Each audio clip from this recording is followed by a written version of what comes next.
how to be completely neutral and not freak out.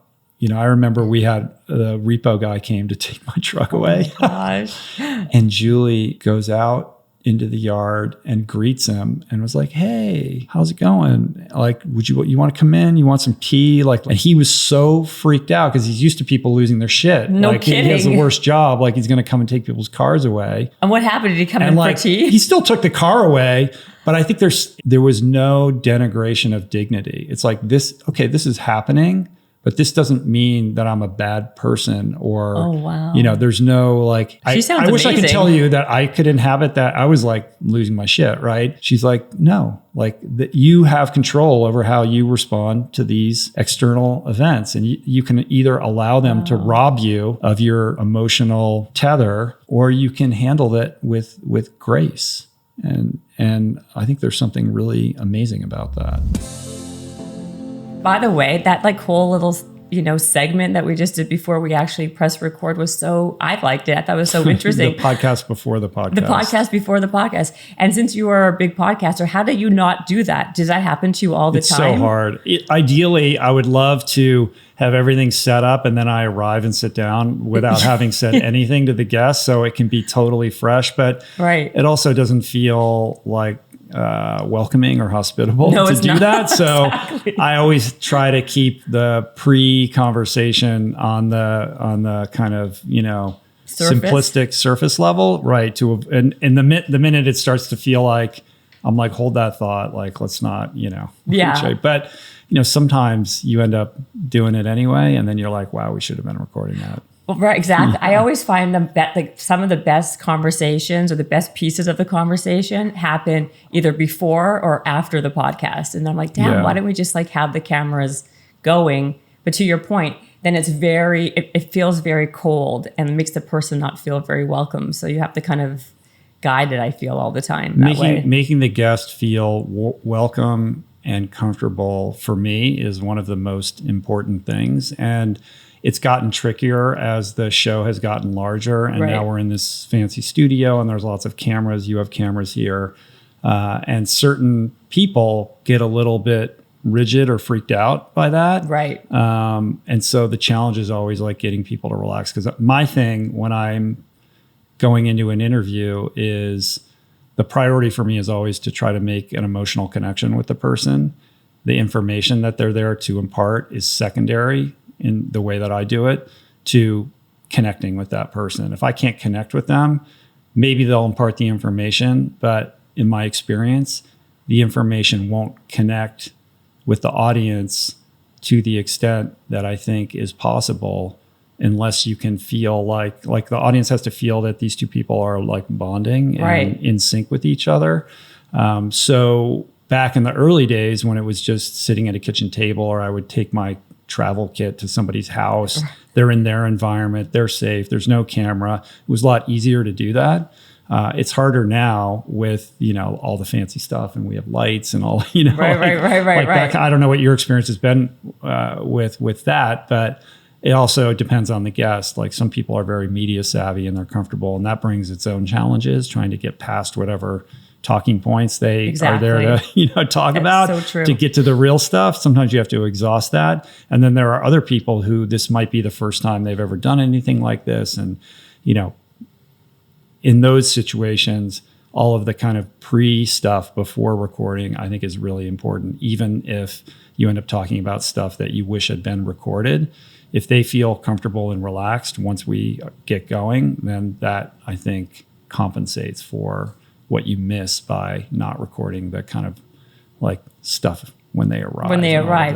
That's actually a very good point. I find that sometimes, and I've said this before, that sometimes I have had guests on the podcast who are like very, very big, like A-lister people who are so slick in what they say and how they say it, and they're very media savvy, where I find that the podcast becomes very, very bland and vanilla because they're not telling you anything you haven't heard or seen them say a million times, where I don't even post them. Because it's just you become very much like me too. I did that also, and it doesn't feel connected at all. And then, like I said, I feel the people that are usually the most interesting or that have the best experiences or this type of thing are are the people who are a little less savvy with that, right? And so they don't have the same type of like points that they have to hit, and the message points and the sound bites. Do you find that as well with that part, or? Yeah, I mean, to your first scenario with the media savvy person, then I think, the responsibility lies on you as the host to create the experience. And in those situations, you have a choice. You can either, this is what I do. I'll interrupt them and throw a curveball at them, because you got to get them off that game.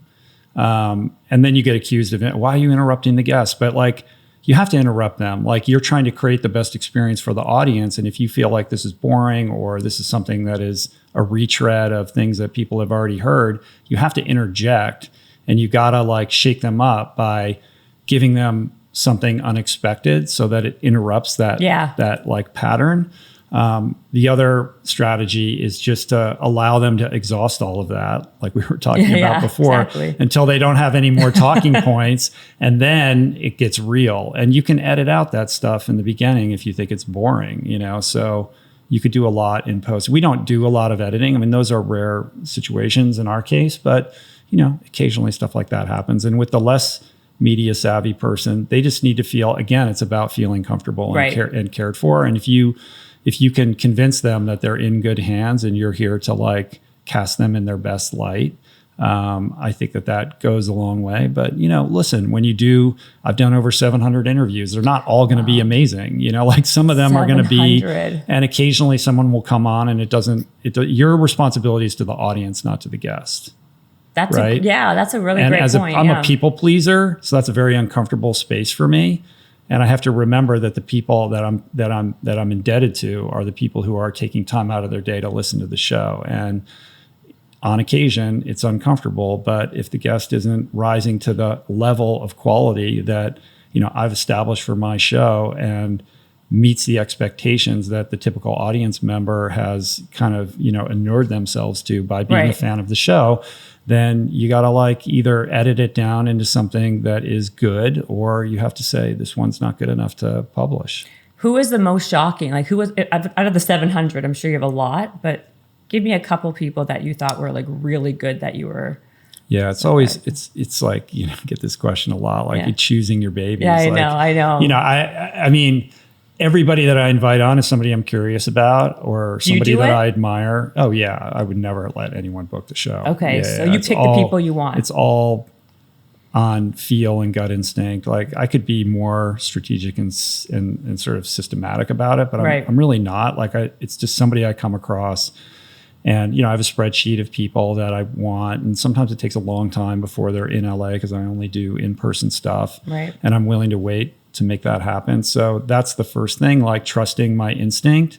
And I've learned over the many years of doing this that that's the most important thing, because in the past I've run into situations where a bunch of people, you got to get this person. They're amazing. And I'm like, well, I don't know. Like, I'll look into it. I'm not really feeling it, but like, I don't know, maybe they're right. Like, and then I'll book that person.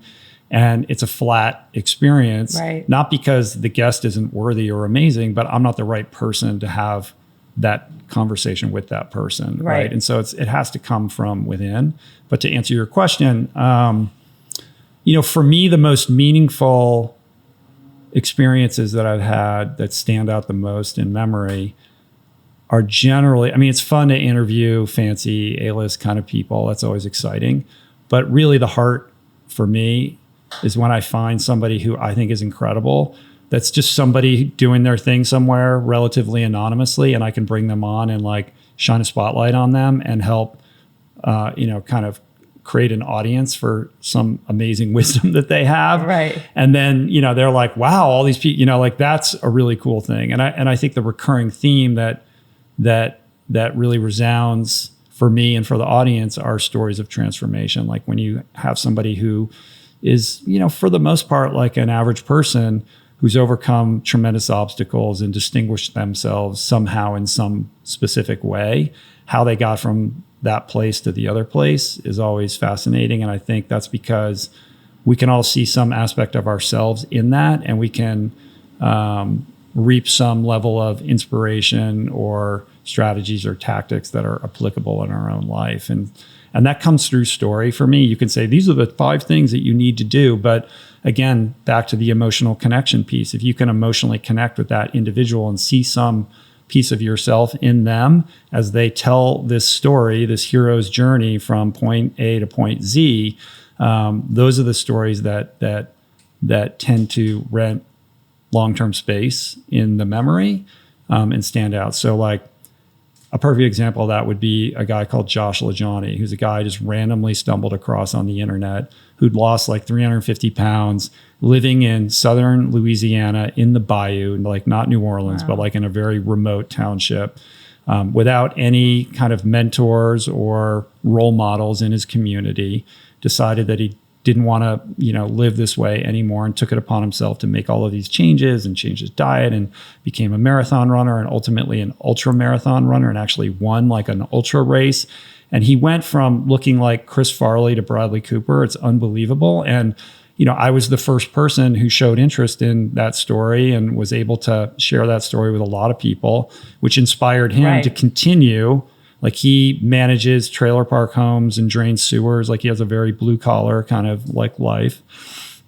But then he, continued to like really, develop this trajectory that he was on, and ultimately ended up like on the cover of Runner's World magazine and has been on Good Morning America. And like, that's cool. Cause like I saw him early and I was like, you need to get, and being able to continually like encourage him would be an example. Another one would be, when was that, by the way? I had him on really early on, like probably 9 years ago at this point. Wow. And he's been on a couple times.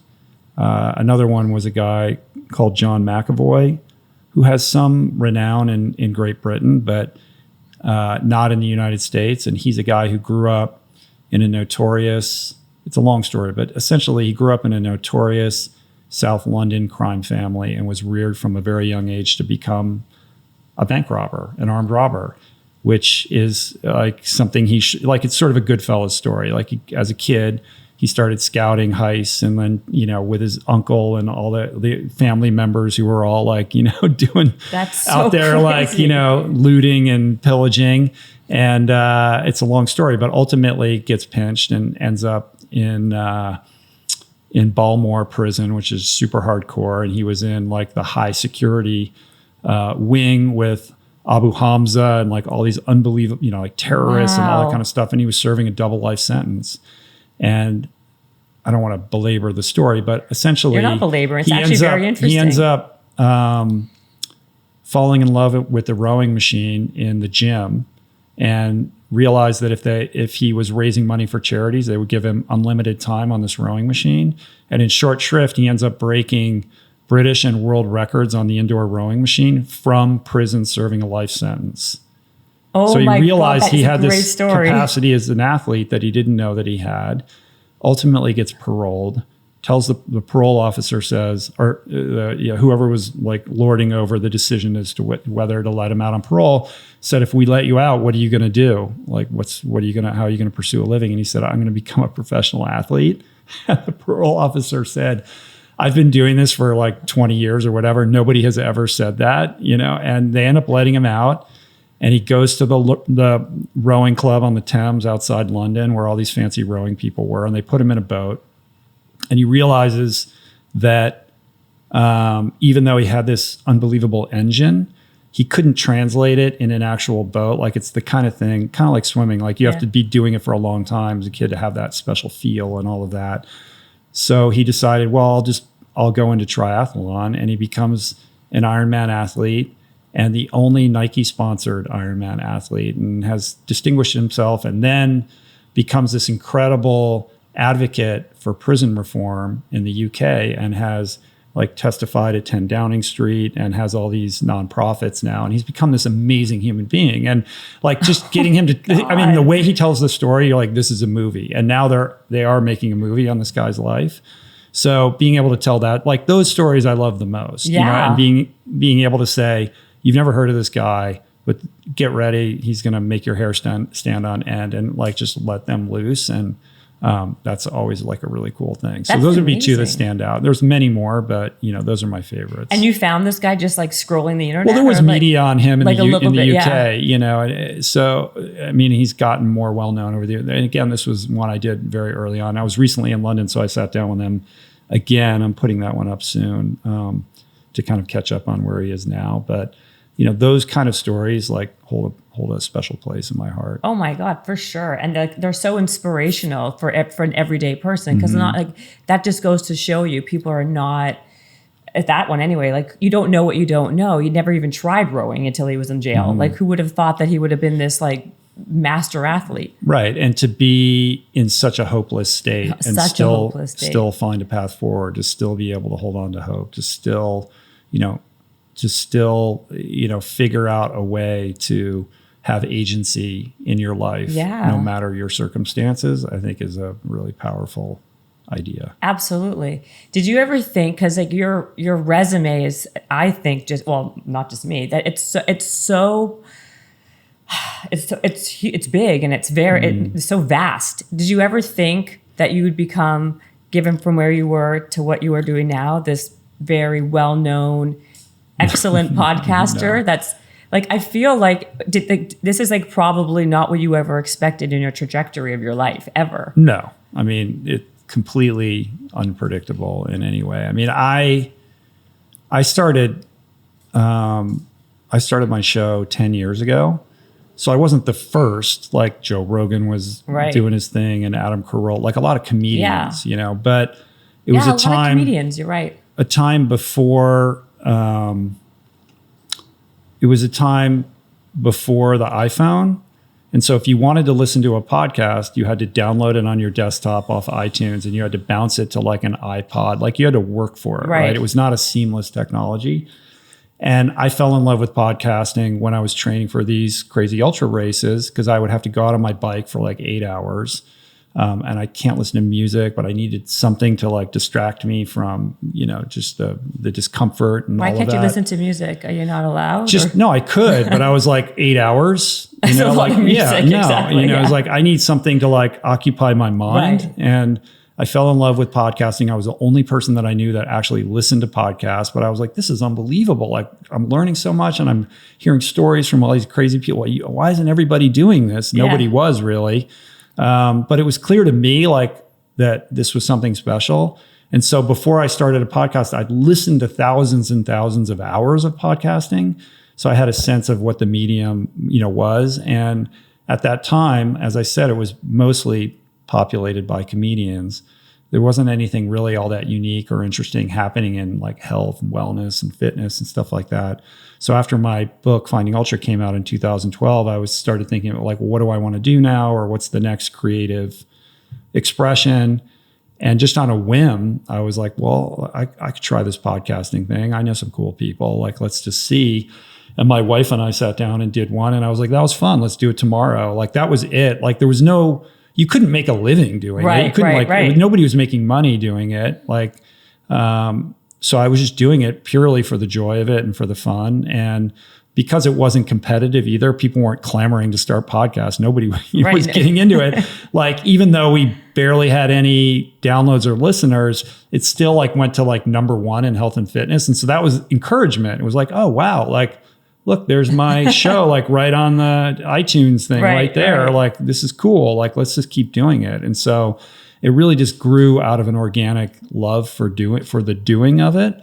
And then the technology got seamless, and more and more people started listening.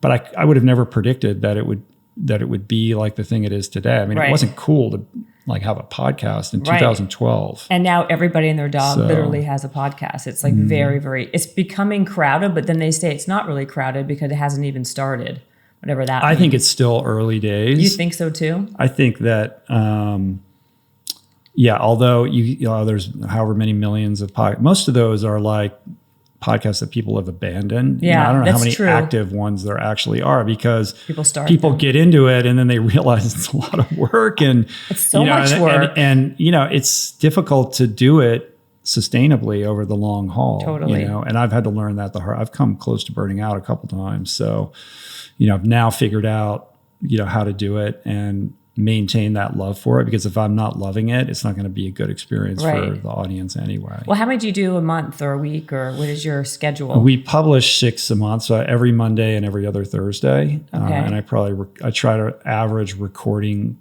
2 a week.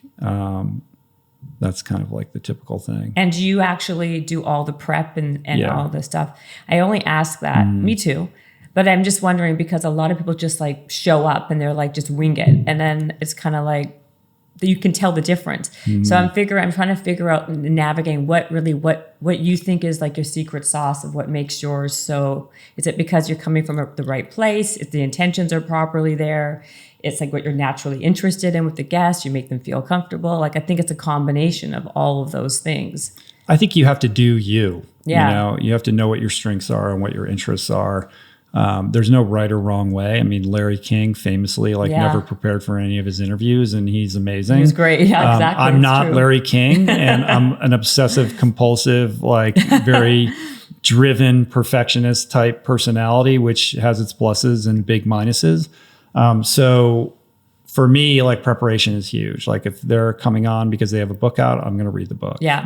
If they, I put probably 8 to 10 hours into every guest before they sit down, but I don't prepare questions. I just try to familiarize myself as much as possible, and I'll create an outline that has ideas or topic headings or just subject matter that I want to go into. And I review the outline many times over. And then I don't look at it then I show up and just try to be as present as possible for the experience and just trust in the preparation. Well, okay. So I haven't even opened my little thing with you, but it's, your background was I know that we got introduced because of Darren, but I was very familiar with you because I think your background is sick, because you're not you're also, the fact that you became an endurance athlete at 40 plus is incredible to me, which I want to talk about. But you were also, before that, you went to law school. You had addiction problems. Your life wasn't what it is now at all. In fact, it's funny though, when you Google Rich Roll. Yeah. For whatever reason, vegan is the first thing that comes up, that you're a vegan. Mm-hmm. And then the fact that you're in a song called Rich Roll. There's a song called Rich Roll. I didn't write that. Nipsey Hussle. I know. Right, yeah. Was that about you though? What's that? No. Was it just a coincidence? It's kind of like how the rich roll, It's okay. I'm like, maybe he was a fan. I didn't know. No. I wish that would have been cool. That would be really cool. Not the case. But do people ask you about that? Because I feel like that's came up so many times when I was well, it's Googling in the Twitter feed. It's it gets my name gets thrown in with stuff about Nipsey Hussle in that song all the time, because that term rich roll is has a meaning that has nothing to do with my name, which is about how rich people conduct themselves in the world. Right. And then and your name is Rich Roll, which is kind of funny. But so can we just talk about how you went from you were a swimmer and you were like a college athlete, right? You went to Stanford, then you went to Cornell for law school, correct? And you were not this healthy person that I'm seeing here. You were totally different. And then was it when you were 30 or something, you were going up a flight of stairs? And I grew up as a swimmer. I was a very, kind of insecure, awkward, kind of sensitive kid. I had trouble making friends. I was not a natural athlete. Anything with a ball or eye-hand coordination, I'm a disaster. I got bullied. I tried to play basketball. I got bullied. I had an eye patch and headgear. Not a vision for you in any way, shape, or form. But I started swimming at a very young age, and that was the one thing that I kind of enjoyed and was actually good at. I showed some promise. And when you're young, you're going to gravitate towards the things that you feel you have some opportunity in. And that was swimming for me. And I did it for fun for years in summer league stuff. I grew up on the East Coast, Washington, D.C. area. But then around 14 or 15, when the bullying and all the insecurity got really bad, I was I'm going all in on swimming. And underwater, it's like my safe space. It's you feel like you're in your mother's womb. It feels protected and away from all the noise and the confusion of what it means to be a teenager and all of that. And I started doing club swimming morning workouts, 4:45 every morning, hour and a half before school, 2 hours after school, and realized quickly, like I was on a team that had some of the best swimmers in the country, high school swimmers, like very competitive program, and realized quickly that although I was good, I wasn't like the best. I wasn't the most talented. There were a lot of kids who were a lot better than me. But I realized pretty quickly that if I put in extra work, I could like bridge that talent deficit gap. And I became like a workhorse, like the one who would do stuff other people wouldn't do. I was always the first one to morning practice. I was more reliable than my coach. He gave me a key to the pool.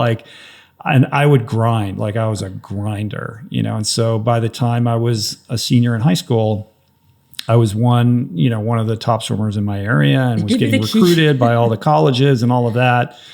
And ended up at Stanford, which was the number one collegiate swimming program in the country at the time.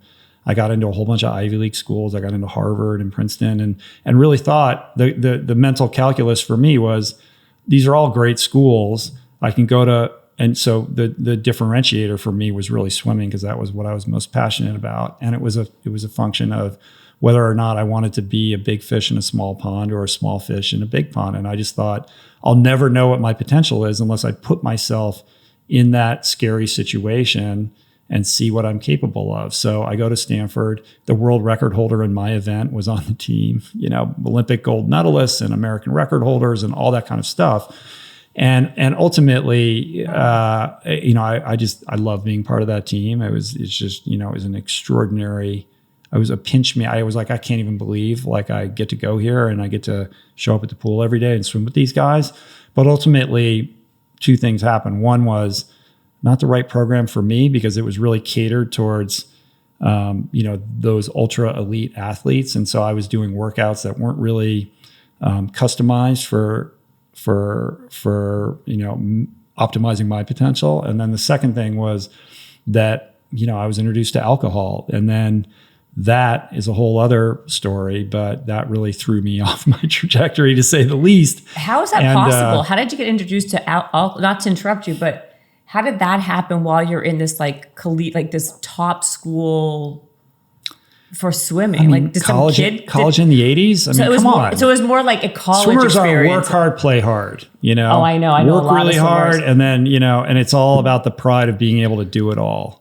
But the first real experience I had with alcohol, it's actually kind of a cool story. I was on a recruiting trip to the University of Michigan, and my grandfather had been the captain of the University of Michigan swim team in like 1929, American record holder, and almost made the Olympics. And he died before I was born. Wow, yeah. Died when my mom was in college from a heart attack.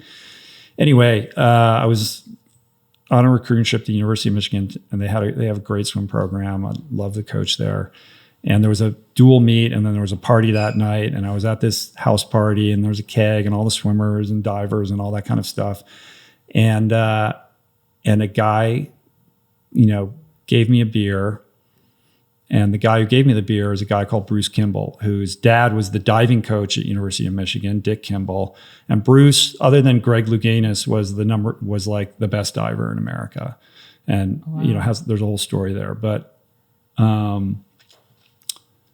he hands me his beer, and he's holding his own beer from just like keg beer, and he bends down, he bends his knees, and he proceeds to launch into a backflip, and he sticks the landing, lands perfectly, and did not spill the beer.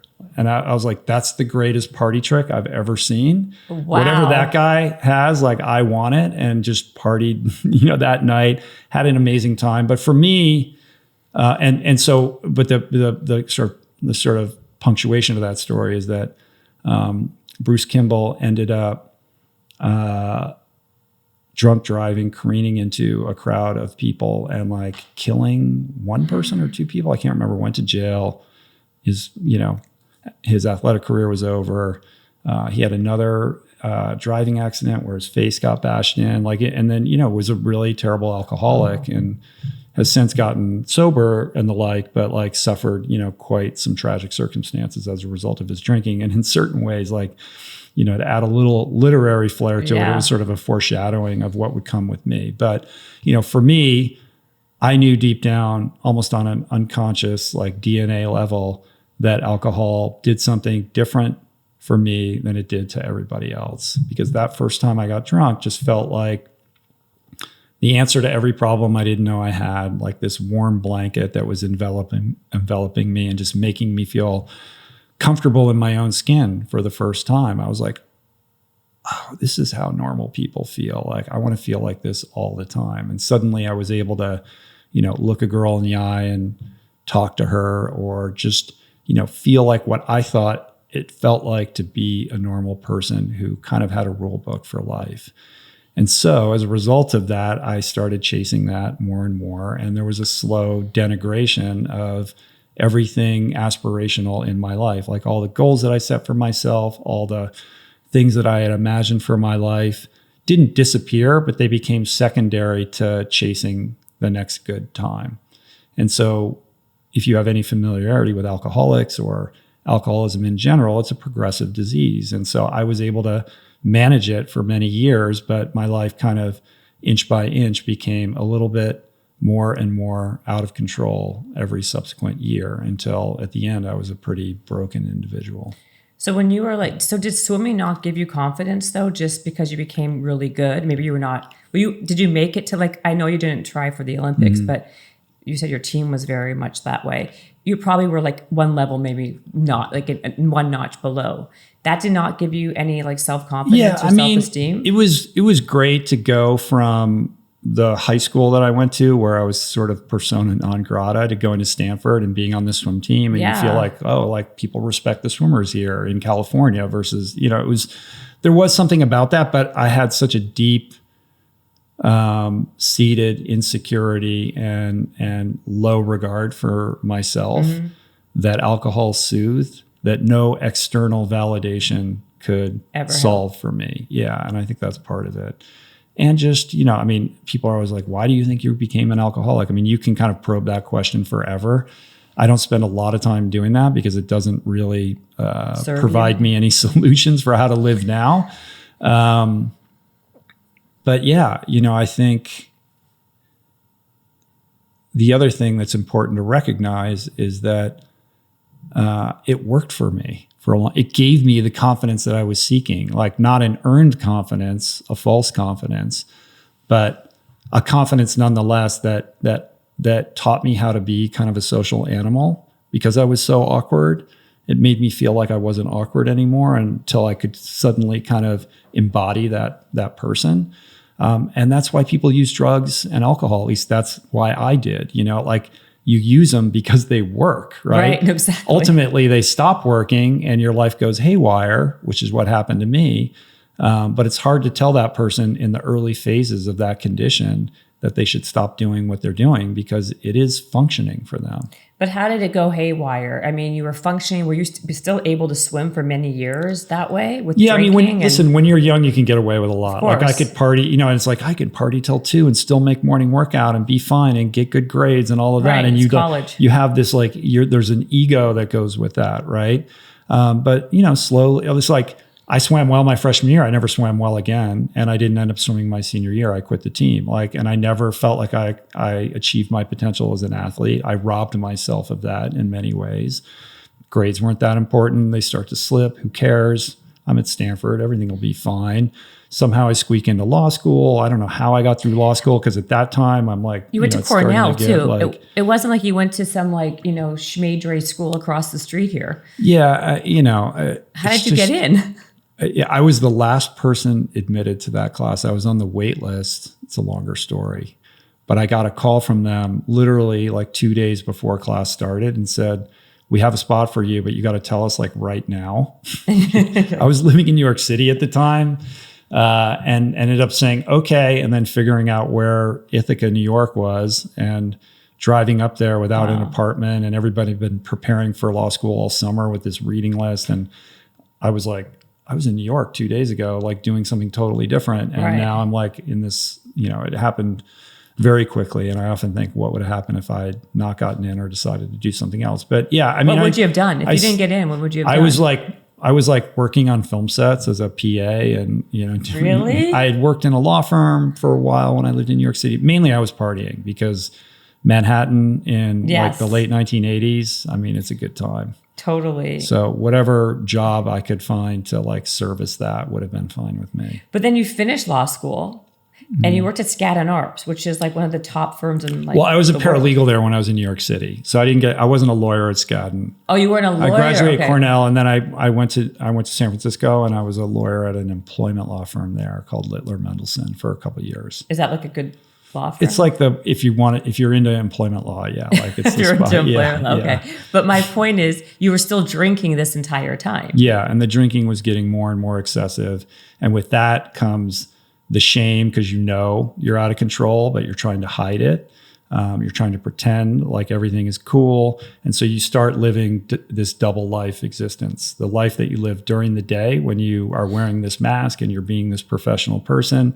And then the life that you're living when you go home and no one's watching and you can like let your freak flag fly and, do all this crazy shit that you feel compelled to do, but privately you would never admit to anyone that you were actually doing. Were you drinking before you went to work? At the end, it got bad. Yeah, at the end, that was after I ended up like having a marriage that went sideways, and I was living in LA at this point and working for a law firm in Century City, like right across the street here, and then the drinking, the morning drinking started, the vodka tonic in the shower and the tall boy between my legs as I drove to work and sneaking out during the day. And that's just a ticking time bomb, and it all blew up ultimately when I ended up getting like 2 DUIs in a row, like within a 6-week period here in LA. And after living in San Francisco and drunk driving quite a bit, which is hard to admit, but I did a lot of it.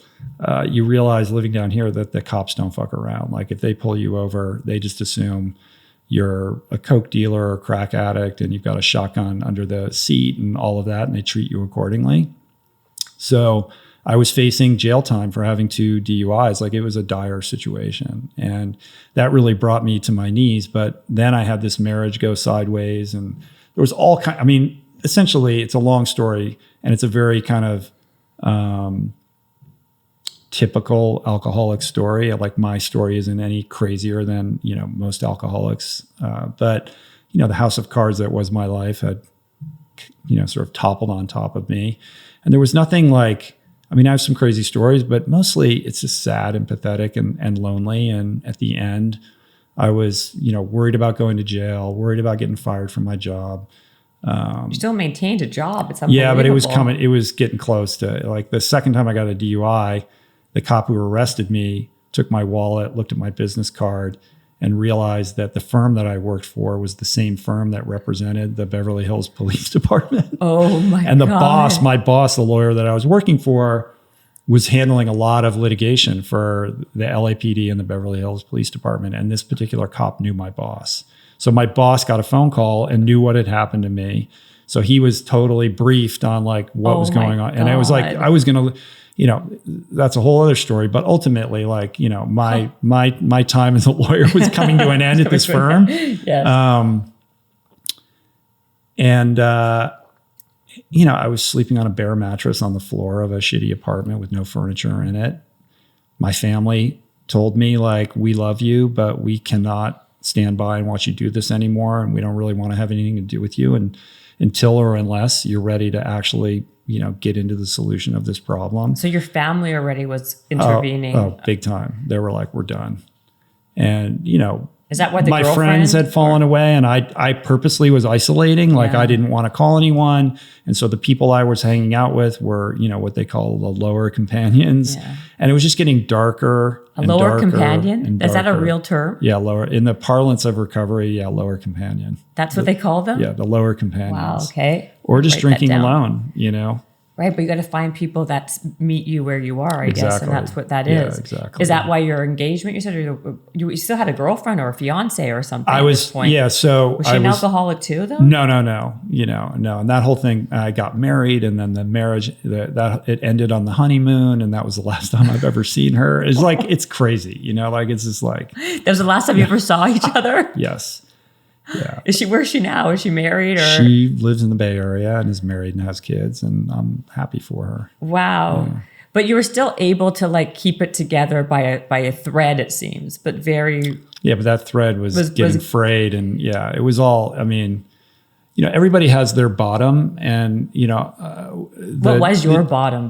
Well, I think my emotional bottom was when that marriage ended on the honeymoon, and it was the most like psychic and emotional pain I could ever imagine, because everybody I cared about in my world had been at this wedding, and everyone thought that we were married, and I had to go home and like tell people and face the fact that this thing had like exploded in my face, which was deeply embarrassing and shameful, and it was so painful that it wasn't like, oh, I need to get sober. It was, oh, I need to drink more now because I can't, like, it's so painful. I can't even get up out of bed in the morning. So I had to do that for a while until finally, I was ready to do something different. And, sobriety isn't for people that need it. It's for people that want it. It's really all about willingness. And, that kind of line in the sand moment is visited upon people, at different stages. It's like the elevator's going down, as they say. It doesn't have to hit the ground floor. Like, you can get off it at any time. It will eventually hit the ground floor. And it's really like, how much pain are you willing to tolerate before you're ready to change something? And I think for me, at least, the pain of my situation had to exceed the fear of doing something different or letting go of this way of living, because it's really insane when you think about it. Like, when you tell an alcoholic, like, you can keep doing this and drinking, and here's what's going to happen. There's only 3 places you're going to go, like a jail, an institution, or you're going to die, or you can give this up, and you can go on this journey over here of joy and love and respect and all of that. And the alcoholic will say, I need to get back to you on that. Isn't that so crazy? Which is the insanity of alcoholism and drug addiction, right? It's so powerful and baffling and pervasive. And I thank God every day that I had that moment and had the willingness to like raise my hand and get well. Did you go to rehab? What was your first thing? Yeah, I was 31, and I ended up going to a treatment center in Oregon, thinking I'd just be there for like the 28-day spin dry. But when I got there and started being honest with people about how I was living and what I was actually doing, the counselors were like, yeah, we think you should stick around for a while. Maybe you should, like let go of when it is you think you're going to leave and just like invest in this. And I was so broken. I really was willing. I was like, I'll do anything you tell me to do. Like, I will, because the dawning epiphany was me being disabused of this idea that I was in control, or that my intelligence was driving me in a healthy direction for me. Like, I'm this smart guy. I want these schools and job and all that kind of stuff, and the shuck and jive with that. But the truth that really landed on me like a ton of bricks was like, yeah, you think you're such a smart guy. Your best thinking got you here in this mental institution. Like, how smart are you now? Right. And I was like, I don't know anything. Just like, tell me what to do and I'll do it. And that, I think, is why I was able to really kind of get well and embrace sobriety and create a long-term foundation of sobriety. But like, I was in that treatment center for 100 days. And then when I got out, came back to LA and really made sobriety my number one priority. And like, yeah, I went back to my job, but it was really the like same job, the Beverly Hills. Yeah, I was like, they like, so that boss, right, who knew what was going on, I was like, I need to go to treatment, and they supported me to do that. And so even though during that tenure in rehab, I realized like, this job is not for me. Like, I was like this square peg trying to jam into a round hole the whole time. but they had been so supportive. I was like, I need to go back and work there for at least as long as I was gone. And I think I ended up working there for like a year after that, knowing like ultimately I got to find something else to do. But really like sobriety was my job. Like just, at least a meeting a day, if not two, like step work sponsor, like all of like the whole AA thing, like that was my job. Did you relapse ever? I relapsed. So that was 1998. 13 years into sobriety, I had a one-day relapse. So now I guess I'm coming up on 11 years from that day. So that one day. Yeah. It's a really stupid, like lame, pathetic relapse. What happened? I mean, so I was at Ultraman in Hawaii, which is this double Ironman race that I had raced a couple times. I've got so many questions for you. So I was there for the third time, and I had trained an entire year. And I was so crazy fit. I was like the most fit I had ever been. Is that when you won the thing? No, in 2009, I did well. Okay. I got sixth that year, and I was the fastest American. And then the year after that, I did Epic 5, where I did these 5 Ironmans on 5 Hawaiian Islands. I have that here. And then 2011, I went back to Ultraman, and I was like, I'm here to win. And I literally put all my eggs in that basket for an entire year training for that race, and ended up DNFing, pulling out with a respiratory condition. Like I was coughing up blood on the second day. And DNF is what did not finish? Did not finish, yeah. And it was devastating to me, like, because I was so intent on performing at this race and I'd put so much into it. And things just, it happens when you're an athlete, like things don't always go your way. And in this case, they went terribly awry, and I just, I didn't feel myself. I knew. But how did it happen? What happened? I think I was so lean. Like in endurance, it's all about like power to weight ratio, and I got really lean. Like I think I was 158 pounds. I'm probably like 178 right now.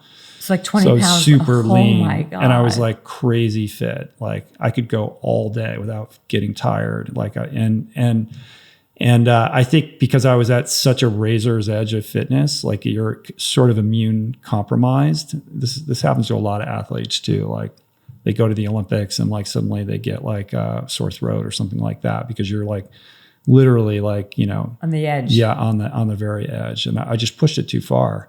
And during that period of time, although I'd never questioned whether or not I was an alcoholic, I'd really made this race and my athletic trajectory like my higher power. Like I made that the number one priority in my life over my spiritual life.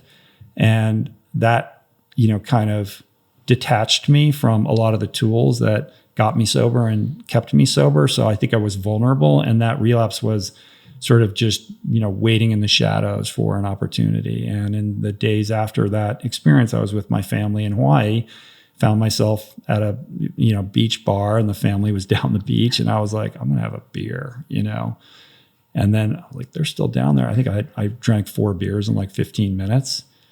And then my daughter, who was like, I don't know, maybe 10 at the time, came up and she's like, you don't look right. What's going on? And I was like, I'm busted. And I knew immediately like, oh, I can't hide that I'm like kind of drunk right now, and just went to a meeting that night. So luckily, like a lot of people who go out, like it's really hard to come back. And there's a lot of shame with that too, because it's all a lot of, AA is about time. How much time do you have? And so that was really embarrassing and kind of an awful experience to confront the fact that like after so many years and thousands of AA meetings that I would make that choice. Wow. But I think in retrospect, it ultimately made my sobriety much stronger because I had gotten to the point, as somebody who had 13 years at the time, you're like, yeah, I got this figured out. Like, I know what's going on. I don't really need to like do all this step work stuff. And I don't have to call my sponsor. Like, I already know what he's going to tell me. Like, I'll just, I can like, everything's static. Like I'm in a good place, and that's an illusion. And that's also, being driven by your ego and your self-will, which are antithetical to sobriety, which is premised on humility and, a will beyond your own of your choosing and the like.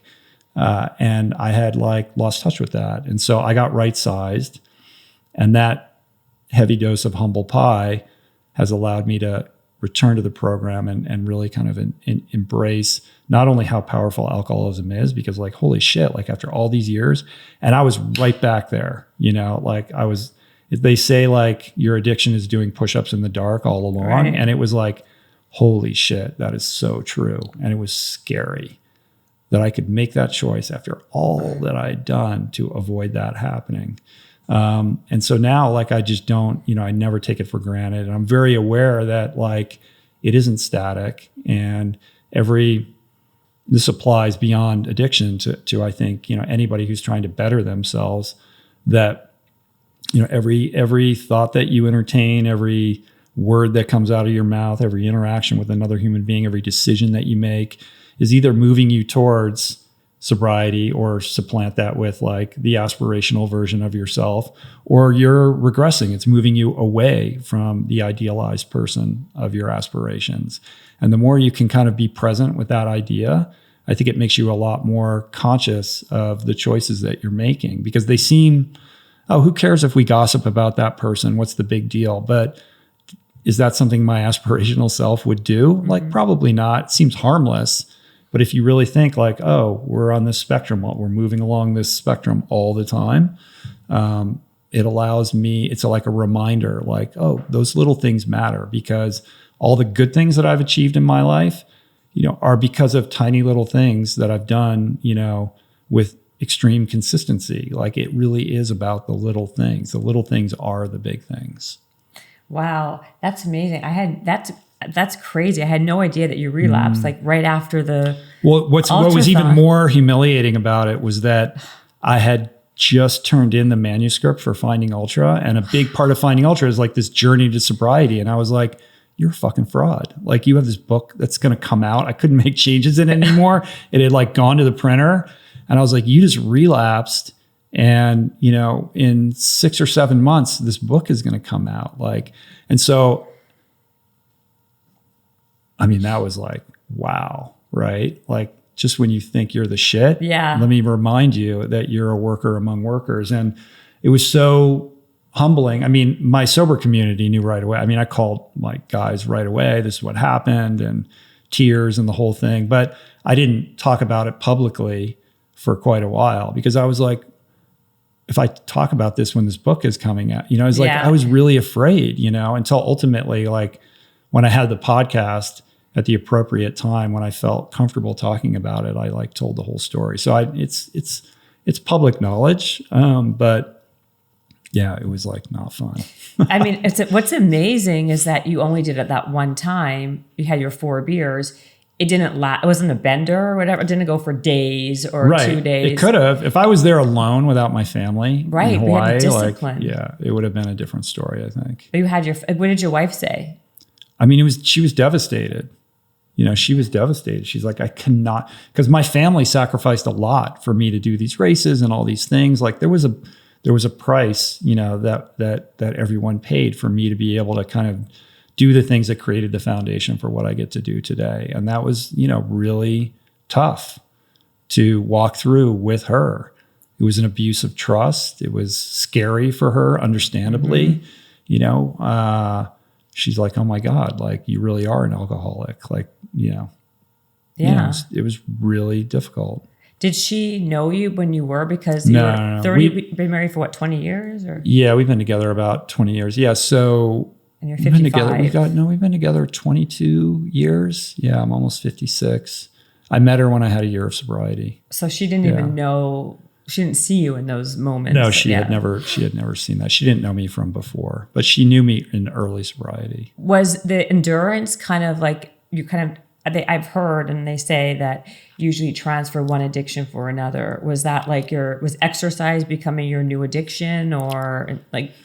Well, I think it can become that. If you go to like ultra races, there's tons of fully tatted people who are like recovering heroin addicts. Like, there's something about the endurance world, and even more specifically the ultra endurance world, that's very alluring for the recovering drug addict or alcoholic, because it's an extreme. Like, recovering addicts and alcoholics are by definition people who have this magnetic attraction to the extreme experiences, right?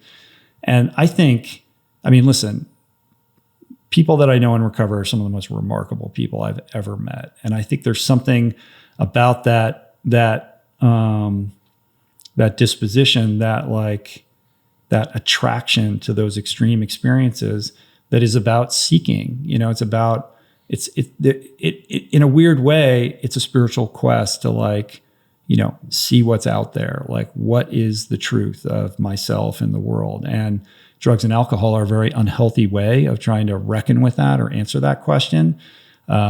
Endurance sports are a healthier version of that, but yes, you can have a very addictive relationship with those pursuits. And I've been in that place. So it would be very easy for me to say, oh, well, alcohol was, the unhealthy version of this compulsion, and like running and all these other things that I do, they make me a better person. And that's true, but I don't think it's totally, I think it would be disingenuous to not acknowledge that, like, yes, there is I like that, I like that. So it just means that I have to be much more aware and conscious of what that relationship looks like and where it sits in the pecking order of priorities in my life. And that relapse experience was a result of those priorities being out of whack, right? I had an unhealthy preoccupation with that pursuit at that time. And now for me, it's much more about, joy and community. But I think in the early years when I was first starting to train, it wasn't like, okay, I become this endurance athlete in my 40s. I wasn't looking to win races or be a competitive athlete.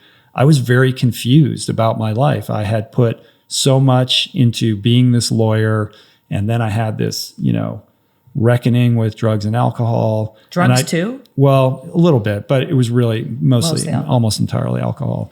And I had 10 years of sobriety, and I'd grown a lot, but I also wasn't really happy with this career path that I had chosen, but really confused. I had invested so much in it. What else can I do? I don't know what else to do. I was having an existential crisis. Yeah. I'm 40 years old, 40 will do that. What am I doing with my life? Totally. It's this feels wrong. But here I am, my whole life is based on this. What am I going to do? And that kind of collided with this health scare that I had. I was 50 pounds overweight, and just a lot of those addictive tendencies were then placed on food. And I was an emotional eater and a kind of a fast food addict. And, with that epiphany, kind of made some serious lifestyle changes that revitalized me and energized me enough to reconnect with the things that brought me joy as a young person, which is movement. I got back in the pool and I started running for the first time, and it really made me happy.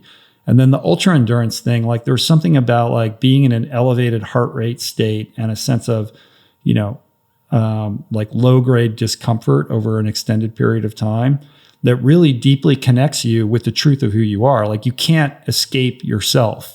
You have to reckon with it. And all that time alone on trails and on the bike, I needed that space to really meditate on my life and what I was doing and how am I going to answer these questions. And it was really soothing for that. It really helped me. And it's not here's the answer and this is what you need to do, but it felt like the way forward to me, in a very, kind of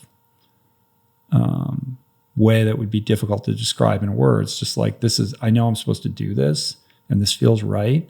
And I feel like it's healing in some regard. And so that was really why I was pursuing it. And it led to all these other things, but it was mostly a spiritual quest. I don't have drugs and alcohol anymore.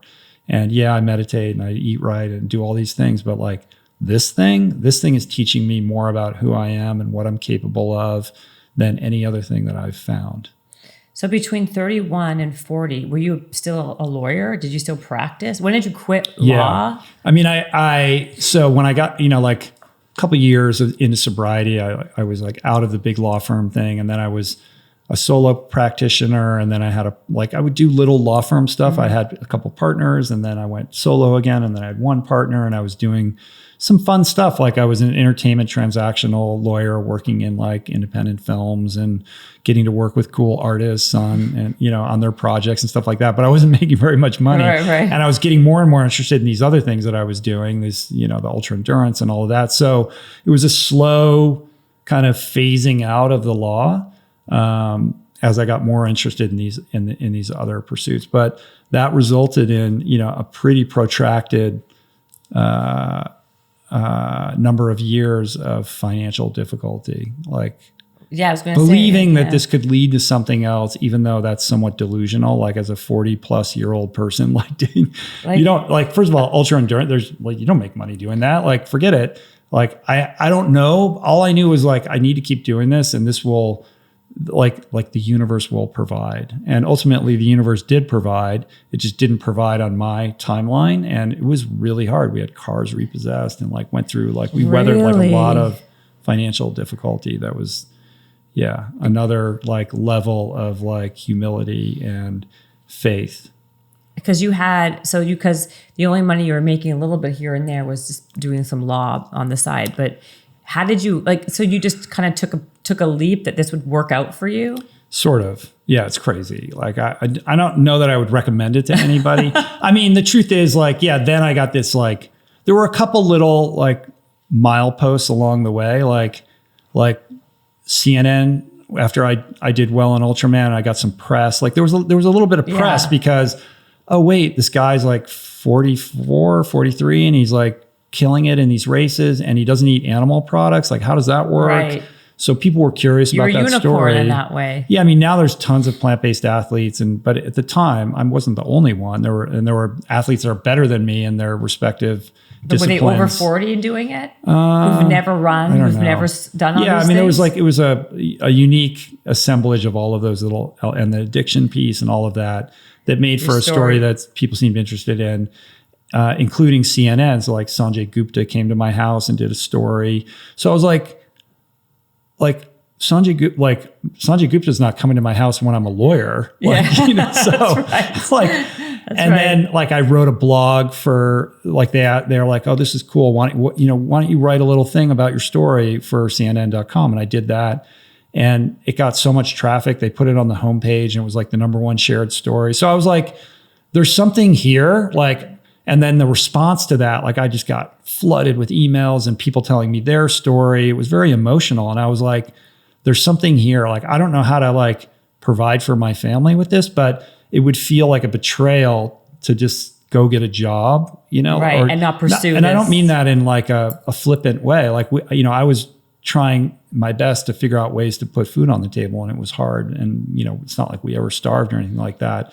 But we had to really cut back, and we almost lost our house. And, we paid a heavy price, that commitment to doing this. And it was really Julie. I had plenty of moments where my faith was beyond tested. And I was this is ridiculous. I'm going to go get a job. And Julie would be no, you can't. There's no way.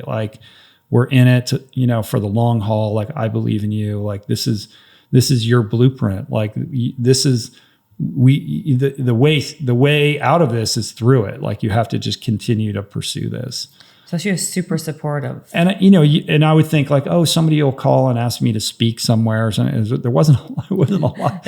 But ultimately I got this book deal, and I got a nice advance for a first-time author, but advances are spread out. It was a 2-year period. And tell me about it. I've got a bunch of kids, and it was it doesn't come out to very much in the end. So, but it's okay, well, that maybe will set me up to do other things. And, it was just every day, okay, how are we going to get through today? What do we have? What do we need?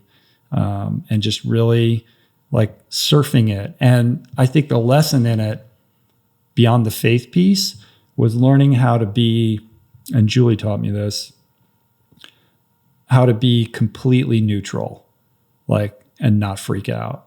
I remember we had, the repo guy came to take my truck away. Oh gosh. and Julie goes out into the yard and greets him and was hey, how's it going? You want to come in? You want some tea? Let me make you, she was and he was so freaked out because he's used to people losing their shit. No kidding. He has the worst job. He's going to come and take people's cars away. I mean, we knew we hadn't paid the thing in a while. It was inevitable. And what happened? Did he come in for tea? He still took the car away, but I think there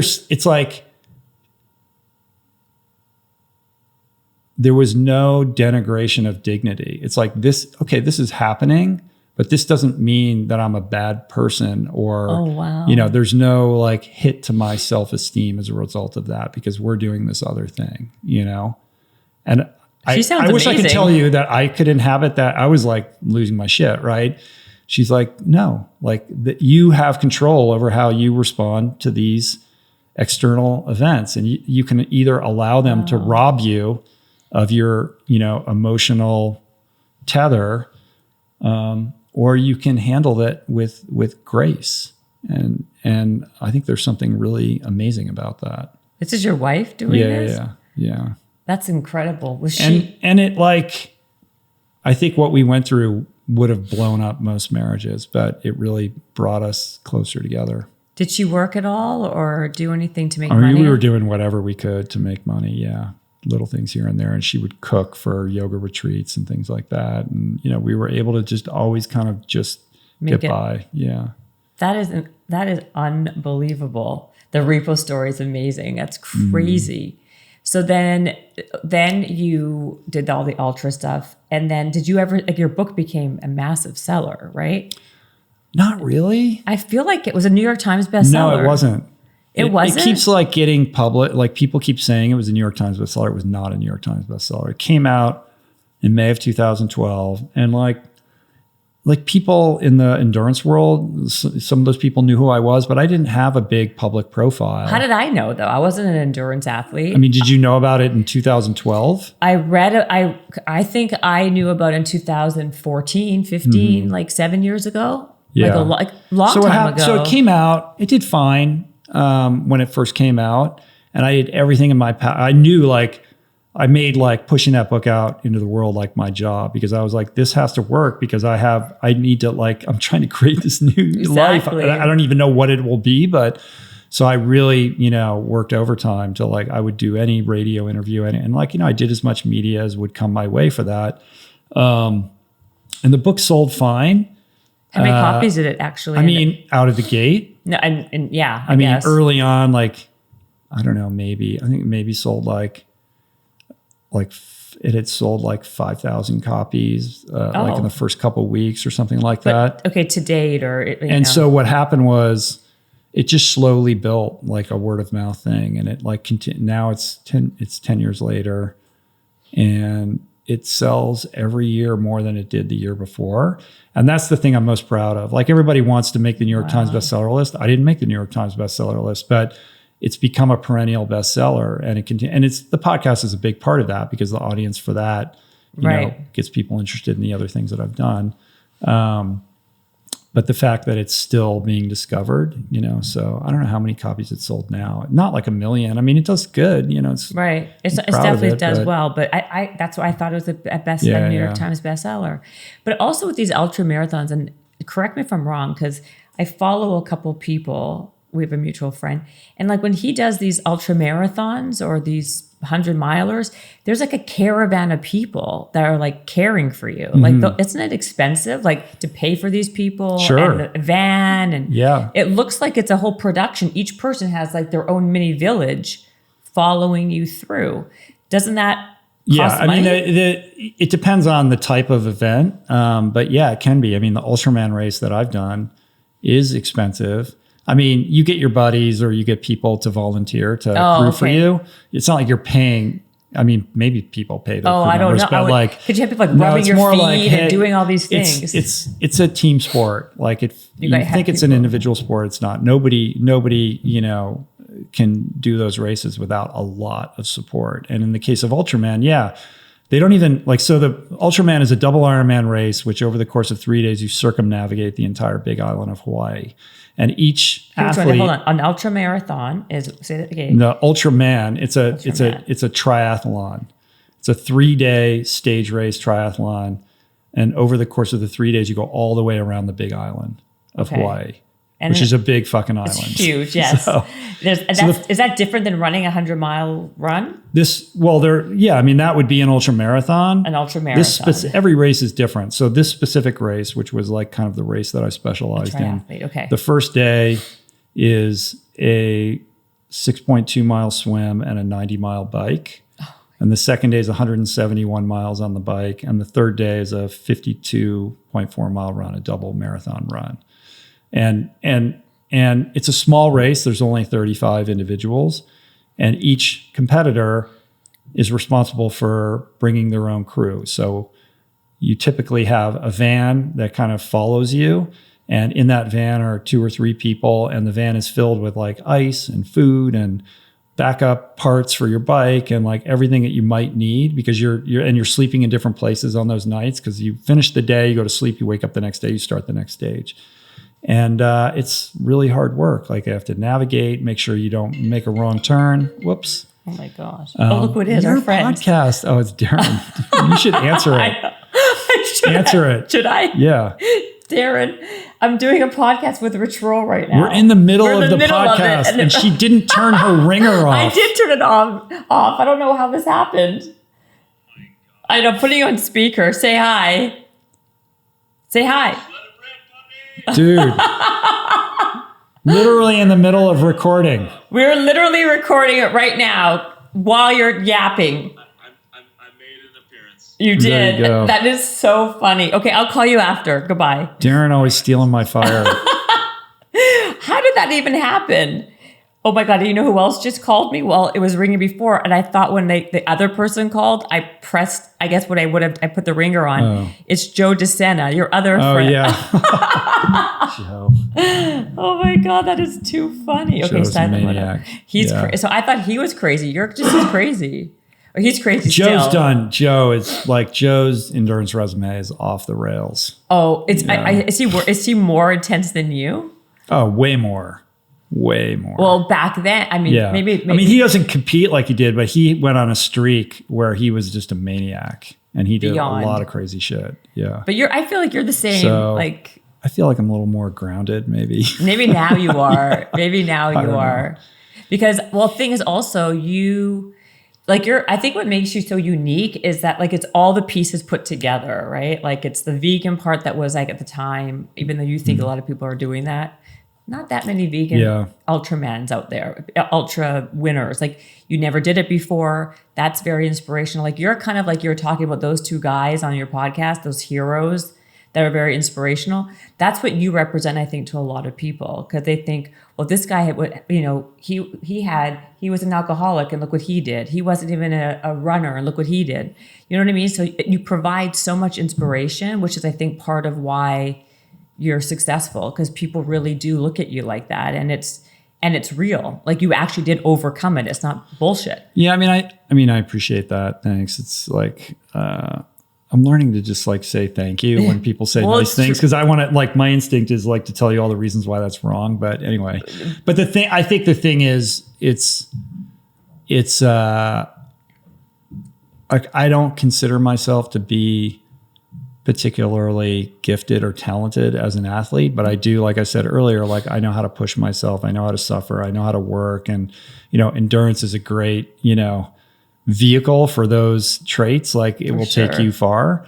But I think, if there's anything about the story, it's more aspirational than inspirational. Like Kobe Bryant is inspirational. Like you can't just be Kobe Bryant, but I think that because, starting it at 40 and all of that, even though I have this background in swimming and there's other unique aspects of my story, again, it goes back to like, can you see some part of yourself in this person? And I think that's powerful. And that's why it's always important for me in the podcast to try to find examples of that for other people, because, I look to people like that when I was, trying to figure all this stuff out, and it was, powerful. But you said to me that Kobe would be the first to tell you it was his grinding work ethic. Like he did not stop. It wasn't right. So at what point is it talent versus just like your ability just to push yourself and just keep on working? Well, of course, it's always a combination of both of those things. But I think what's great about like podcasts and things like that is when you get to hear somebody's full story. Because we look at people who are high achievers in whatever category, and you just think, well, they came out of the womb that way. And when they tell their whole story, you realize like, oh, they're just humans like all of us, right? Like they did this and this happened to them, and they made this decision, and that's what led to that, et cetera. But Darren just interrupted because you were on a roll. You were talking Yeah, about, what were we talking? I don't even remember. you were talking about when you train. Well, first, I don't think you told me that. Oh, it's yet. about the crewing thing. About the crewing of your yeah. Ultraman, and like how you were like how you have to have a truck and you have ice and food and people and help. Yeah, and and they're all like that. feeding you and like, making sure that you're eating, because you don't want to eat. Like you get in these weird, like, is he healthy? What does this person need? It's like, it's a full on, it's a very intense job. And so to be a crew member for any ultra marathon race or any of these things is a very selfless act. And it's kind of part of the beautiful ethos of those communities. Like you're not getting into ultra marathoning. Like you have to do it because you love doing it. It's a very grassroots, like community-based kind of subculture. And part of that is like, if you have participated in a race, then it's sort of expected that at some point you're going to give back and crew for somebody else. Like I'm going back to Ultraman in November to crew for another guy. Like I've never crewed the race. And I feel like, not only am I friends with the guy who's going to be competing, but like, yeah, I should crew. Like that race gave me so much. Like I need to give back, and that's part of that, the spirit of that whole kind of world. Would you be able to do one now? Would you train right for one? now? Like not No. the second, like not not in your Birkenstocks, but I mean like if you trained for one, would you be able to do something? Because I don't know, maybe. I mean, the last big race I did was in 2017 in Sweden, but what was that? No, that was the Otillo Swim Run World Championships, which is like this crazy race where it's 70 kilometers, and it takes place in the archipelago of islands off the coast of Stockholm. And what you do is you swim and run across this string of islands, like all day long. Really? So you're traversing, I think, like 30 plus islands. So, and you do the whole thing in like a modified wetsuit with your running shoes on. So you're swimming with your shoes on, and then you're climbing up these rocks and running across these islands in your wetsuit. And then you're jumping back in the freezing water and doing all day. So it's pretty cool, actually. It's a pretty cool race. Oh, and so what happened in it? Did you do well in it? I mean, I did fine. We were like middle of the pack. You do it in teams of two. So you do it as a tandem, and you're not allowed to be more than like, I think 3 meters separated from your partner at any time. And I did it with my coach. Oh my gosh. Which is cool. But that was 5 years ago. I mean, the truth is, could I? Yeah, I could, but it's really more about like, is that where I want to invest my time and energy? And is that the best use of my time and energy? And right now, it really isn't. Like I get out and train pretty much every day. What do you do now? But I swim and run and bike. I've got some lower back stuff that I'm working through, but I stay connected to it. But for me, the motivation is like, what am I doing today that can have the most meaningful, positive impact on other people? Every once in a while, doing a race serves that. Like it's cool. Like to be like, I'm going to be 56. Like if I can go out and do something crazy, like that shows people like that you should recalibrate your relationship with age, et cetera. But in truth, on a daily basis, like I've got teenagers and they need my attention, and I'm running this business, and I can host a podcast and reach hundreds of thousands of people with something very meaningful. Or I can be out on my bike all day training. And that sort of feels indulgent to me at this point. So it's not a function of whether I can or can't. It's whether it's the right choice. I totally understand that. So does that mean, what is the training? Can you tell me what is the training schedule when you are training, so we get an idea of how rigorous it really is? I mean, it depends on what your goal is. Like if you want to just finish or you want to like be competitive. Like you, what did you do? I mean, when I was at the peak of that, really doing it, it got to, I think about 25, 26 hours a week. So it's kind of like a job, And then when you're not doing it, you're recovering and you're doing all this other stuff outside of the actual training itself to set you up for success.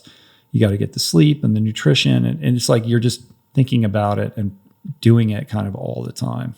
But you're doing, and then you're exhausted you're really tired a lot, So you don't have as much energy for other things in your life that are important. So it's not a sustainable, it's not a sustainable model for living. It's okay. And like, I'm not a big proponent of like balance, like living a balanced life. Yeah, like neither am I. I'm not like crazy about that whole conversation. But the truth is like, you know, you have to make sure that the values that are important to you in life are always being serviced. Maybe not in, you know, strict proportion every single day, but you know, over you know, a period of months or whatever, like those things have to be tended to like anything else. And so if you're going to be out of balance because you're hyper focused on achieving a goal or something like that, that pendulum has to swing back to neutral or to the other side at some point. And at this phase of my life, like it doesn't feel like the right decision for me to be out of whack in that way. So you trained though in low intensity the whole time, right? Because that's really, a lot of like aerobic training. Yeah. The more fit you are though, like that like lower heart rate zone training becomes more strenuous than you think. When you start out, it isn't. It's definitely, you know, it adds up. You probably have to like kind of hold yourself back from going faster or doing more, right? Because it's harder sometimes at the beginning. At the beginning, right? Yeah. At the beginning. There's a whole education like about like how to do that correctly. And I think a lot of people like, I feel like there's a cool conversation happening around that right now, but I think most people who are time crunched and just want to be fit and go out and run or ride their bike or whatever, they're either going too hard to develop their aerobic capacity and improve that kind of foundation upon which true fitness and performance is built, but they're not going hard enough to really develop the strength and the speed and the acceleration that an anaerobic athlete requires. So for ultra endurance, you're going to spend most of your time in that lower Z1, Z2 heart rate zone, and then choose your tempo moments judiciously. But most of it is in, kind of like that more conversational pace of exertion. So would that mean, I think when was it your friend? Was that Peter Attia who talks all about this mitochondrial? Density. Yes, and like fat for fuel and all that. But would you say what would be a pace that you would run at? Would it be like a 5? I'm just trying to think of like treadmill to, you know. Do you ever run on a treadmill, or God forbid? Not very often. I mean, that's I think the way thing. I would say it is this. So, like zone 2 is like the zone in which, or a pace at which you are really cultivating your body's ability to use fat as fuel. Mm-hmm. And that is an energy source that is inexhaustible. Most people, though, when they first start doing this, will realize that any exertion whatsoever will exceed their zone 2 capacity. And they get frustrated because it takes a long time to really broaden and develop that zone 2 kind of pace into the foundation upon which like the house of endurance is built. It could take years, like you need a multi-year plan. So for example, when I first got into this stuff, my zone 2 like heart rate zone would be like 135 to 145. So my heart rate could not exceed 145 beats per minute. Otherwise I'm getting into zone 3 and beyond. And at that time, I don't think I could run faster than 10 minutes per mile without going overboard. But at my peak fitness, I could run 7:15 pace without going over the 145 heart rate zone. So you get faster by going slower is the most simplistic way of explaining it. That's because you so get, fast. And because what happens when you develop that zone 2 capacity is you are developing a tremendous efficiency in that particular movement. And that efficiency is born out of a greater mitochondrial density, your ability to metabolize fat for fuel and utilize oxygen to its maximum effect. Okay, but that's like you're running, that's fast to run at the 7-minute mile. Right. So when you look at like Eliud Kipchoge, who just broke the world record for the marathon in Berlin the other week, some crazy percentage of his training is done in zone 1 and zone 2. Something like 77% of his training is done at that very low intensity pace. But Eliud Eliud Kipchoge can probably run like 5:45 miles at like a really low heart rate. So you think, oh, you think he's out walking. Like, no, but he's so good. So when you get to the elite level, like their zone 2 is faster than, 99.9% of people can run at max capacity. Oh my God. Who's that other guy? Dean. What's his last name? Dean Karnazes. Yeah. What is he? Is he an Ultraman?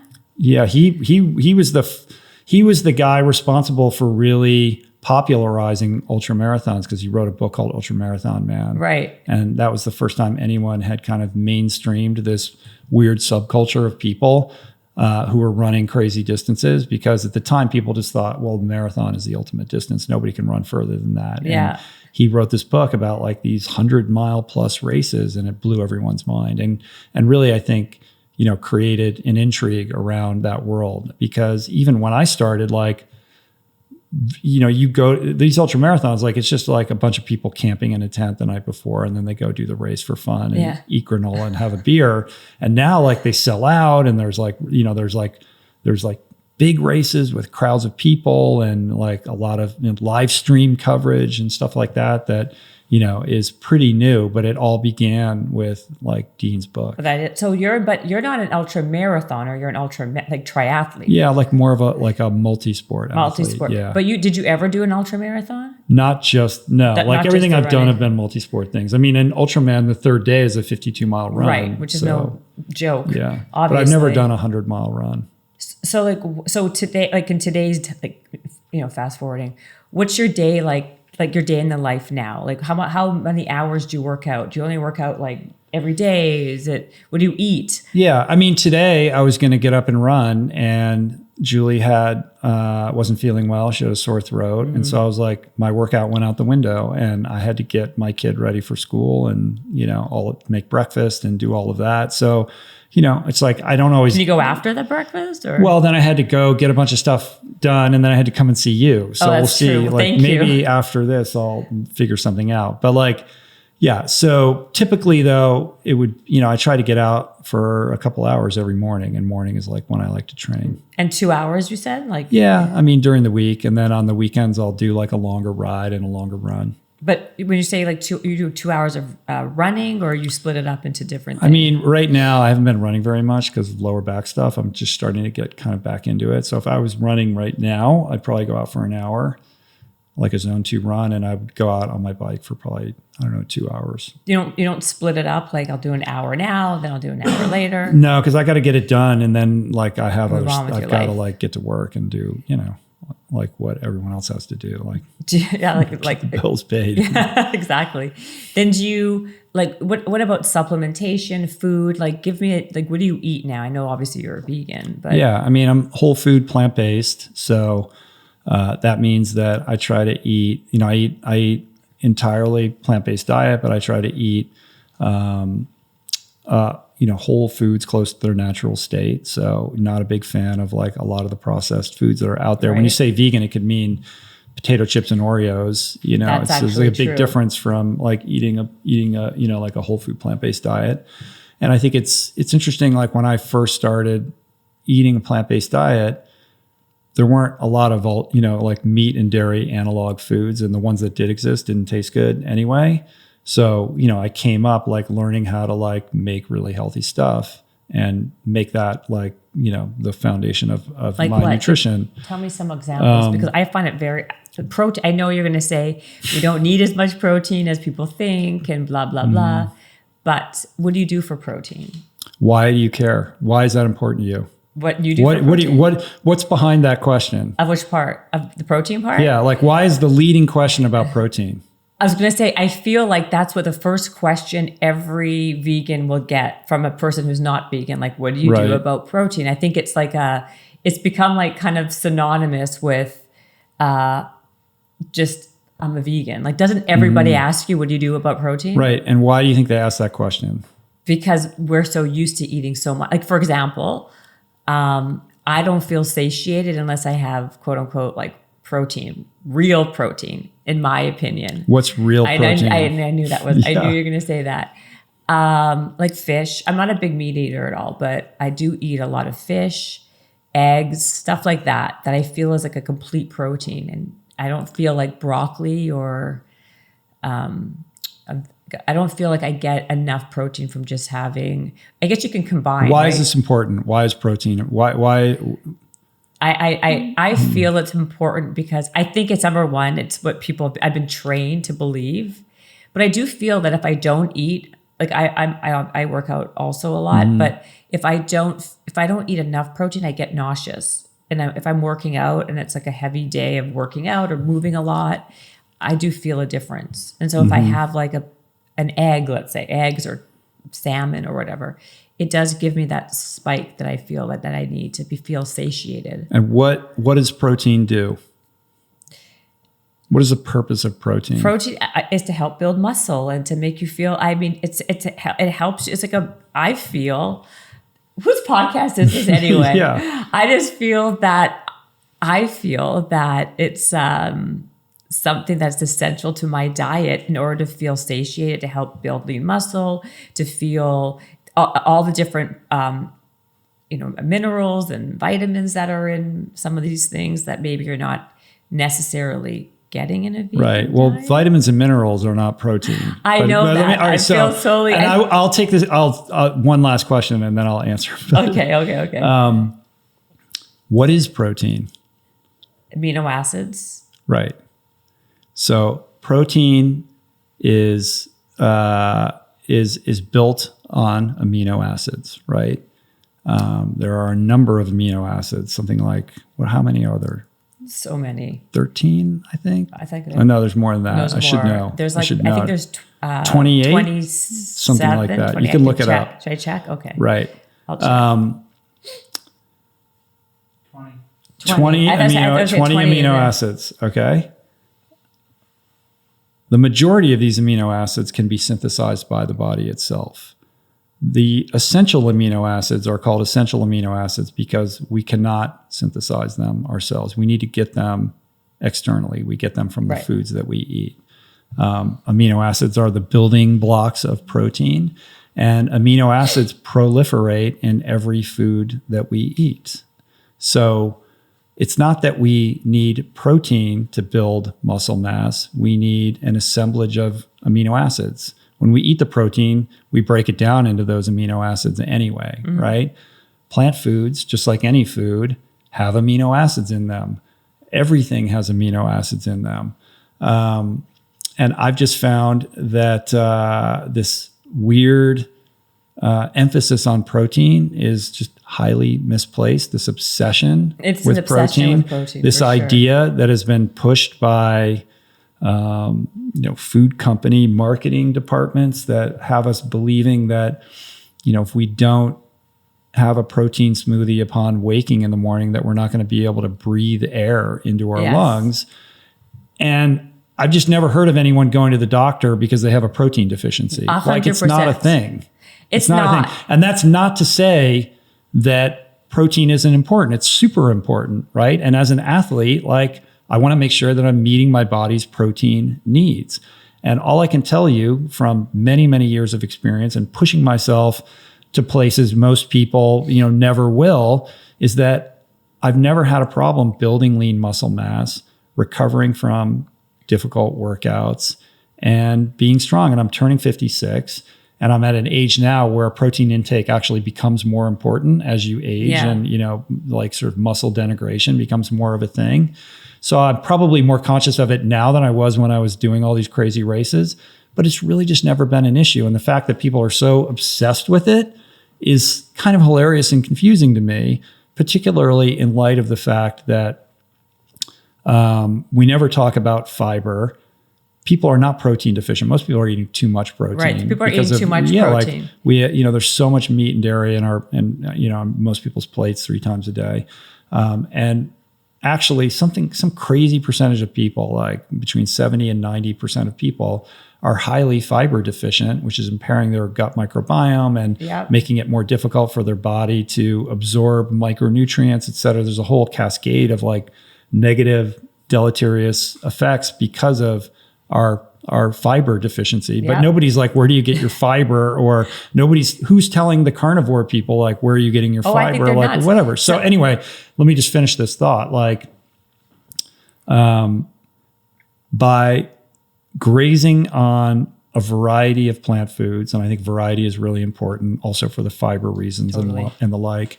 I am able to not only meet, but exceed, especially when I'm training, like my dietary protein needs. And it's never impacted like any kind of gains. Like if I go into the gym right now, I've been plant-based for 15 years, like I'll put on muscle mass pretty quickly, and I just think that we spend a lot of time thinking about protein and obsessing on protein when there's much more important, like relevant sort of nutritional questions that we should be grappling with. I get what you're saying. I think it's also a programming thing, right? It's also how you were raised. Like I was always raised with like, I'm Jewish, we're always having so much food in front of us, but like you have to have your like chicken but I'm more about I think that I'm psychologically trained to maybe think that I'm not satiated or maybe I'm nutrient I'm not properly, I don't have the proper nutrients if I don't have the right amount of protein, whatever that amount would be. But that's why I'm actually very curious about people who are vegan, because Darren, you have a lot of friends actually who are, look how fit Darren is. I know, it's insane. And he eats the cleanest diet of anybody I know. And the guy is just ridiculously jacked. He is ridiculous. But that's also, a lot of this is genetic. So and he doesn't work, like he works out every day, but he's not like in the gym all day long. Oh no, he's not. He's 100% true. He's like, he works out for like 30 minutes. Like he moves rocks around a little bit. He used to do this thing, I'm sure you did too, he does at Laird Hamilton's, were you doing that whole thing with them? I went there a few times not with Darren, to do that XBT stuff. I did not love it. Did you like that? I like it. I still go up there. You still go all the time? Yeah. Do you go in the pool and lift the weights and do all that? Are you a big sauna person and cold plunge person? I have a cold plunge at home. I don't have a sauna yet, but I do enjoy that. Yeah. You do that? Okay. But I guess my point is, a lot of it's genetics. Like Darren looks that way, maybe because Darren already is genetically conditioned to have that. Yeah, but body. look at Darren's brother. Look at he is a positive product of his lifestyle, and that guy walks his talk as much as anybody you will ever meet. The most. I totally agree. But so do you. Yeah. I mean, I think I have like some constraints that Darren doesn't have with like kids and all kinds of other stuff that make it a little bit different. I mean, we're a little bit different in that regard, but the point being like, Darren is not being limited by the fact that he doesn't consume animal protein. 100% That's not. The point. He's exactly. And he's eating more barukas than anybody I know. But okay, so give me what you eat. Like give me how do you eat do you eat breakfast or do you like not? I mean, sometimes I get up, I have a little coffee and I'm out the door and I train when I can, and I don't have like, kid stuff in the morning. When I'm feeling hungry, like the best way that I found to start my day is with a green smoothie, Vitamix smoothie. And that often depends on what's in the fridge because we have 6 people living in our house. So I never know what's going to be in there when I open it up. But generally or typically begins with dark leafy greens, kale, spinach, stuff like that. Beets and beet greens, super important. Also endurance boosting. I love beets. Oh, you put beets in your smoothie. Is it for your oxygen intake? No. It enhances your body's ability to uptake oxygen. Yeah. Like so, it's really good for endurance sports. Dark berries, blueberries, blackberries, high in antioxidants. Chia seeds, flax seeds, hemp seeds for omega-3s. Maybe some coconut water. What else would typically go in there? Maybe some pineapple. I don't know. A banana? Some fruit, banana. Yeah, of course. And like either I'll drink that whole thing or I'll drink like part of it and then I'll thermos the rest and take it with me through the day. And anytime I feel a hunger pang or whatever, I just hit it. And that just kind of keeps my energy really high throughout the day. Lunch, I eat pretty light during the day. So salad is usually what I go to in the middle of the day. Do you cook? Dinner. Julie's the cook. Yeah. Okay. She's an amazing cook. So you're so lucky. I know you have some cookbooks. Yeah. Because it's you're having an easy way of having a vegan lifestyle. If I had someone like Julie in my life, I'd be a vegan all day. But I don't, unfortunately. And I think that makes a big difference. But do you think that it takes longer to prepare a plant-based meal than it does for you to cook your salmon and whatever else? To feel satiated, because what happened is I would end up eating way too many carbs, and I wouldn't have a proper balanced diet because I'm always moving and rushing.